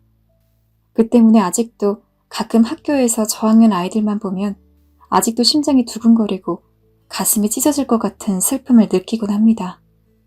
아무리 오랜 세월이 지났다고는 하지만 이 상처가 남아있는 한 모든 걸 없었던 것으로 하고 다시 엄마를 만난다는 것은 저에게는 너무 잔인한 일입니다. 하지만 제가 엄마를 이용한 것 또한 잔인한 일인 건 마찬가지겠지요. 그래서 제 마음이 요즘 더없이 복잡합니다. 남편은 엄마의 자금으로 사업을 자리 잡았고 위기에서 벗어났지만 저는 찝찝하기 이를 데 없습니다. 엄마의 얼굴이 시도 때도 없이 떠오르고 샤워를 하다가도 불현듯 엄마가 한 말이 생각나 혼자 소스라치게 놀라 물을 끄곤 합니다. 이미 벌어진 일이고 주워 담을 수 없는 물이지만 저 정말 나쁜 짓 한 걸까요? 벌 받은 짓 한 걸까요? 그리고 하나 더 걱정거리가 있다면 엄마가 저에게 연락을 걸어오고 있다는 겁니다. 자주는 아니지만 간간히 연락이 오는데 저는 전화를 받지 않는 상황이에요. 제 부탁을 들어주었으니 최소한의 예의로 한번 만나드리는 게 나을지, 아니면 이대로 영영 모른 채 하고 사는 게 나을지 잘 모르겠네요. 제 인생이 이토록 혼란스럽게 느껴졌던 적이 없었던 것 같습니다. 부디 사연 들으시는 분들께서 많은 조언 해주셨으면 합니다. 지금까지 긴 글 읽어주셔서 감사합니다.